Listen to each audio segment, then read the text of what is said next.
There might be a few people who watch this because it's a video on YouTube. And I mean, people on YouTube watch all kinds of things, and the title might interest you, specifically the course name, UNI 220. Well, some people may have heard of it, some people may not. It really depends where you go to school, what your school does. If you go to ASU, then you've probably most likely heard of the course. Some people may have not. And those who have heard of it are probably asking, what exactly is UNI 220? Well, some people might think, well, let me go search it up on the class search catalog. Let me go see the description, the credit number, and whatnot. But at the end of the day, the description that's given on the ASU website isn't at all what the course is. As I reflect on the course and what I learned through the semester and what the course taught me this semester, I think back specifically to the first day of class, and not only then, but also signing up for the class. And I remember signing up for it, getting the call and the email saying that I had to take this course because I failed the previous semester. Well, I thought, well, I'm dumb. I have to take this course because I'm dumb and I failed the last semester. And I thought, this is just a fill-in course. It's going to be an absolute waste of time, and it's not going to help in the slightest. Well, I was wrong, and as I reflect on it, I see just how much of that statement and that sentiment and that mindset was wrong, and why it was wrong. Because you think that there's nothing wrong, and you think, again, it's a waste of time, but it's not. I learned a lot through this course. This course has helped me so much, and a lot of the teachings, lectures, modules, materials provided within this course show so much that can be applied to your everyday life. It goes way beyond just helping you figure out how to survive college, how to pass college. It goes into helping you how to survive your personal life. The things that are throwing you daily, the struggles, the academic struggles you face, the personal struggles you face, the struggles you face that are mixed a little bit in both personal and academic, helping you find out when to get help, where to get help, and not just tutoring help, not just class help, how to get health help, how to get personal help. The class isn't a broad concept. It's not something that should just be one and done. Personally, if I had heard of this class before, I would have taken it as an elective, because there's a lot of things in here that really truly do help. And some people say that it doesn't, some people might say that it does. A majority of people, especially the classmates I had, will tell you that a lot of this course is helpful. And specifically for me, as I reflect, I think back to Johari's window.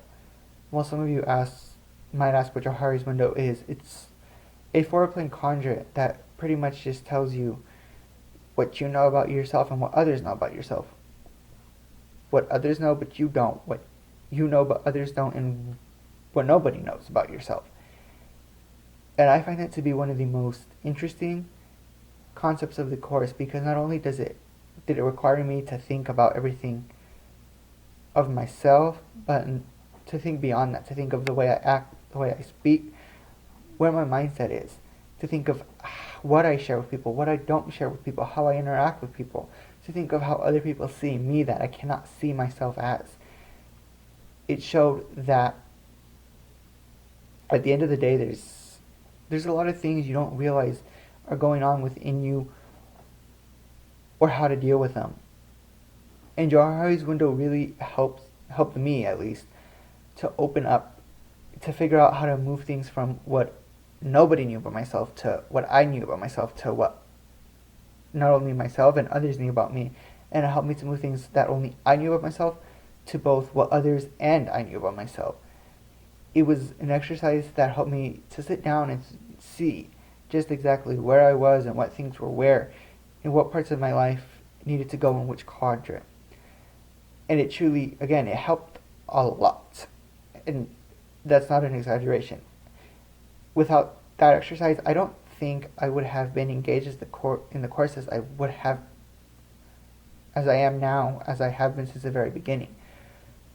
Because of that exercise. The exercise made me realize this class is not a joke. This class is not a waste of time. What is presented in this class is vital. It's important. It's not something that you could just brush off to the side and say one and done. No, because even to this day, and probably past this day, definitely past this day, Johari window will definitely help me to see how to move things, where to move things, when I can move things, and what things should and shouldn't be moved.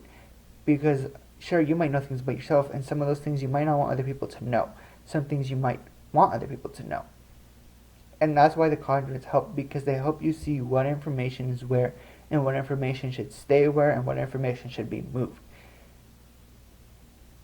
And I really like the quadrants because it allows you to fill it out yourself. It allows you to think about what people know, and then for what others know about you, but you don't know about yourself. That requires a level of engagement that probably won't be done anywhere else. Sure, you might take classes such as communication classes and electives, but none of those classes, and I can assure you this, will not require the level of engagement that this class requires. It requires you to get out of your comfort zone, and especially in Johari's window, which is one of the first things you learn. It's you have to go and talk to people.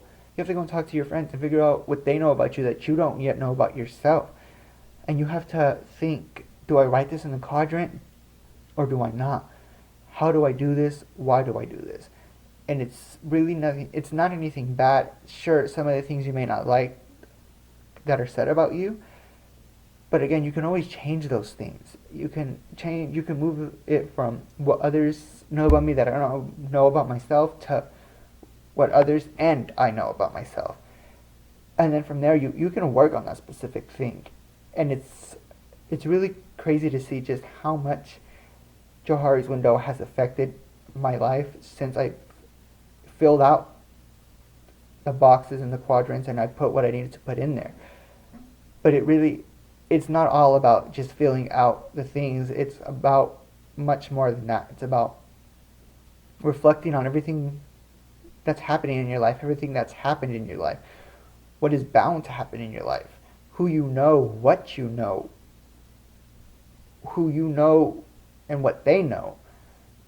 It's a mix of everything that happens in your life coming together, which leads into mindsets, which is another important aspect of this course that I believe is probably the most important aspect. I learned in this course that mindsets are a huge attribute of who you are. They're a huge part of what makes you you. But that doesn't mean you have to stick with that mindset. It doesn't mean you have to just stay there and be there. It doesn't mean you can't grow. And that's exactly what this course taught me.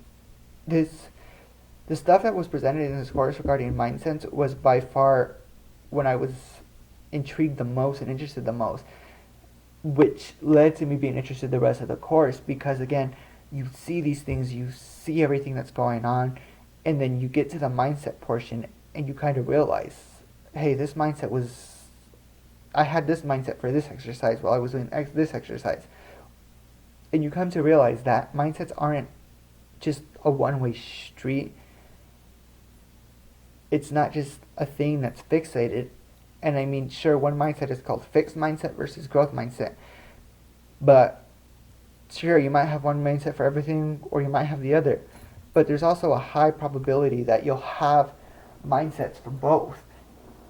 For example, for one specific thing, you might have you might have a fixed mindset regarding a problem or academic struggles. But for personal struggles, you might have a growth mindset because you sit down and you figure a way to figure out the problem, to solve the problem for your personal struggles. But when it comes to your academic struggles, you might have a fixed mindset because you see you're struggling, you see you're going to risk failing the course, and you tell yourself, well, it is what it is, I'm going to fail, there's nothing I can do about it, which is a fixed mindset.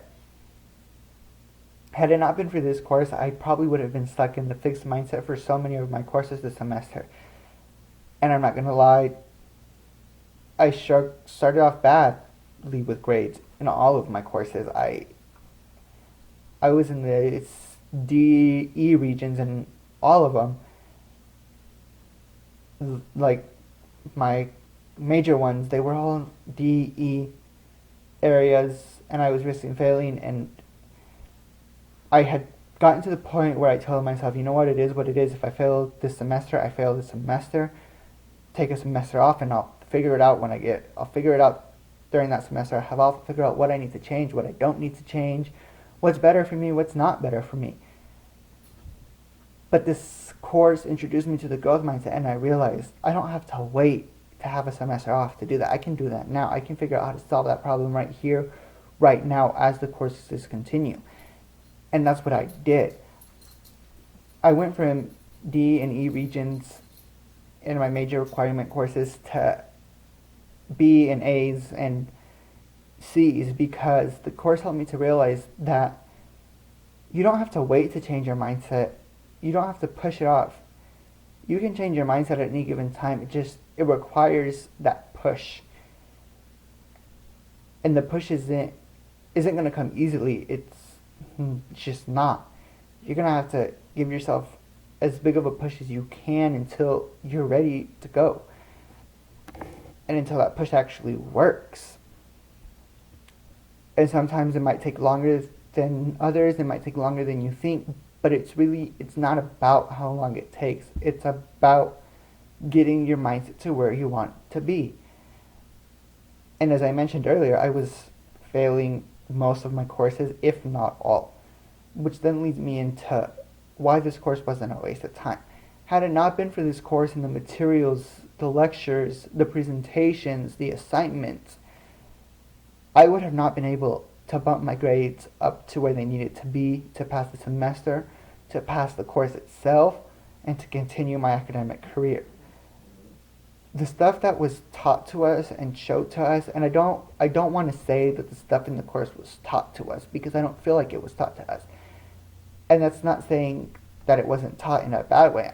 It wasn't taught in a good way. It was more like we weren't taught the stuff. We were engaged with the stuff. The stuff, in a way, was presented to us to where we knew when, where, and how it was being presented to us. We understood how it was being presented to us, and we understood it. It wasn't a simple lecture where it was, this is what it is, this is how you do it or fix it or whatever.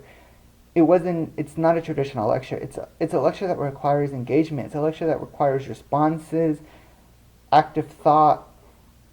And again, I don't like to call it a lecture, but I don't really have another word for it. And at the end of the day, lectures is pretty much the only word that I can think of that best defines what was shown here, what was presented, and everything in the course. To me, it didn't feel like different lectures throughout the semester. It felt like one large group presentation with smaller group presentations at the end that helped everyone and showed everyone and kind of led us to where we needed to be, because it wasn't a lecture where we were sitting there bored and trying to figure out what was going on. It was a lecture that almost, if not all, students were engaged in at all times, ready to respond, ready to answer questions, ready to ask questions. And I remember this class was the first time I wasn't afraid to ask questions. I would sit there and I would listen, and when Dr. Murphy would ask, does anyone have any questions? Or I'm going to pause here and let anybody ask any questions. Most of the time I would raise my hand and I would ask a question regarding something. Or when she would ask a question, I wasn't afraid to respond because I didn't feel like it was material being lectured at me, being thrown at me. It was not a lecture. It was something completely different than a lecture, but something that worked more than a lecture. And I don't know if that makes sense or if it doesn't, but that's the best way I can describe it. And that was the main reason that I felt like this course wasn't a waste of time at all, and this course wasn't what I expected at all.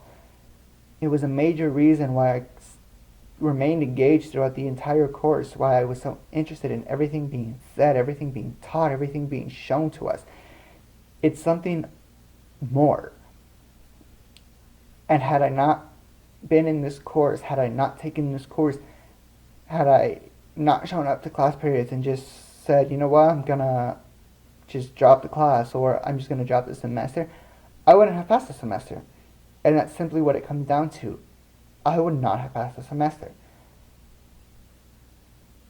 And as I reflect back on it, I think a major thing, another major part of the course that helped me to keep going was the journals, because they required they required self-reflection. They required a great level of self-reflection, and it's a level I faced before, but it was a level I was never asked to share with anyone.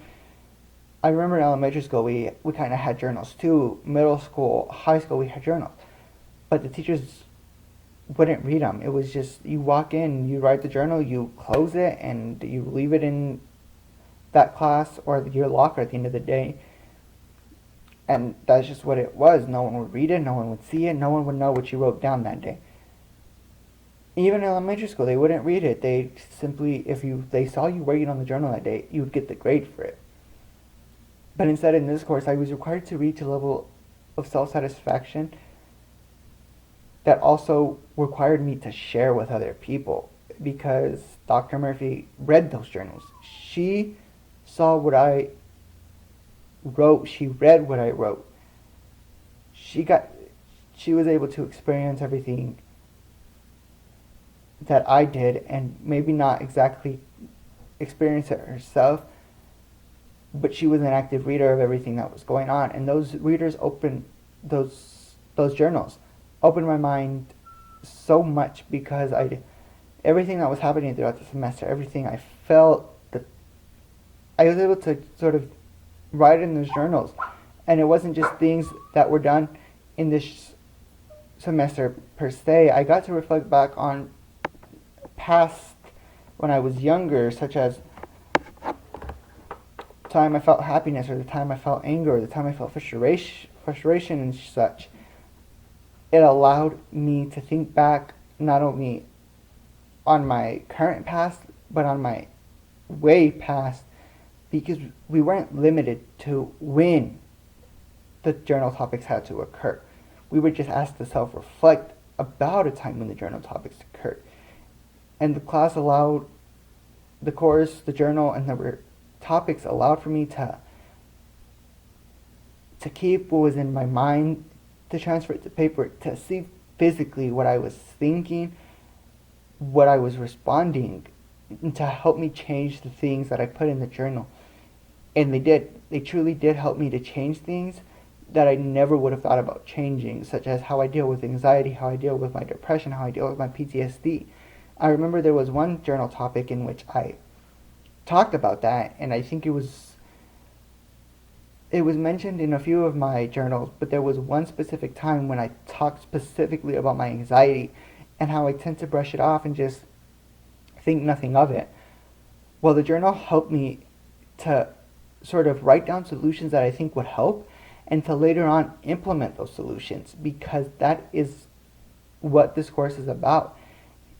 And it's about so much more. Had it not been for the journals, my anxiety levels probably would have been skyrocketed by now. They would have been at their very worst this week, to the point where I probably wouldn't have been able to do this assignment. I probably would have done the bare 8 minutes and said, okay, that's it. I did what I needed to do, and I hit pause, and I just go on and go do something else to distract my mind. But the journals allowed me to sort of see the solutions I was thinking, because the solutions I was thinking were going from my mind to my hands to my screen, at which point I could read them back to myself and say, I can actually do this. And I would. And I remember mentioning that my solution for anxiety was to not brush it off, to figure out what was causing it, what was going on, how to deal with it. And ever since I wrote that journal, that's exactly what I have done. I have gotten to the point where when I start to have an anxiety attack, I sit down and I think, what is causing this? And I figure out what is causing it. I say, and I tell myself, how do I fix it? And I find ways to fix it. Perhaps if it's homework causing anxiety, I sit down and I say, what is causing this? And I say, oh, it's the amount of homework I have to do. Well, then I sit down and say, how can I fix this? And then I'll tell myself, well, maybe I should do this much, try to get this much done today. And then that's where I go and I do. I get as much stuff as I can done. And my anxiety levels go from an anxiety attack to a simple, not even having anxiety. And it's not a bad thing at all, because the course taught me that. The journal responses allowed me to see how to implement the solutions that I needed to. And UNI 220 is something I would recommend to friends who have struggles, and even friends who don't have struggles. I had a coworker ask me today, what kind of electives would I recommend? And I told them, well, if you're looking for any electives and you want to fill it up with 1 credit electives, I'd recommend UNI 220 because the stuff presented in that class can help you through so much. It can help you through more than just academics. It can be applied anywhere. Because the stuff I wrote and the solutions I wrote in the journal, I mean, it wasn't always academic and it wasn't always personal. I remember one time I wrote about work. And I mean, at work, I have anxiety too. There's times where my anxiety skyrockets. And the solution that I wrote in the journal helped me to figure out there. And then when we were tasked with the problem solving, and I don't remember the specifics of it, but when we were tasked with that journal about problem solving and the reading and response about problem solving, I remember implementing what I read at work and sort of thinking to myself, you know what? This is one of those times where I need a growth mindset, because growth mindset applies everywhere. Because there's going to be times when you're at a job and there's a problem and you don't know how to fix it, and you don't want to fix it, and you just want to give up and say that this machine is broken for the day, and that's what you want to tell customers. But there's ways around those things. And not even necessarily ways around. There's ways to fix that specific problem. And that is exactly what UNI 220 taught me. And again, I would recommend this course to anyone who wants to take an elective, and people who struggle with anxiety or people who don't. So pretty much I recommend this course to everyone I know, and I have, because it's a wonderful course that teaches you so much that you don't think about before you take this course. There's a lot of stuff presented within the course itself that you would have never thought about on your own. And I can assure you of that. There was a lot of stuff that I was like, wow, I never thought of that. Specifically mindset, problem solving, Johari's window. I had never heard of Johari's window. I had semi-heard of fixed versus growth mindsets, but I had never thought about it in depth. I had never thought about what they were, how they were different. I heard about it in elementary school, and from there I just kind of didn't really pay much attention to it because it was a memory that kind of went to the back of my mind. And again, I'm telling you, this course has so much detail in it that you are going to say, I have never thought about that more than once, because I did. And I mean, that's my reflection on the course. It's a wonderful course. I learned so much from it, and I credit this course for helping me survive this semester, because had I not been in this course, I would not have survived the semester. I would have not survived the stuff that was thrown at me in my personal life. I would have not been able to make it through, and I would have given up. But UNI 220 taught me to not do that, to figure out how you can not give up, to figure out different ways to go about your problems. And that is the best you can do. Figure out different ways to go about your problems. And UNI 220 has taught me specific ways of how to do that.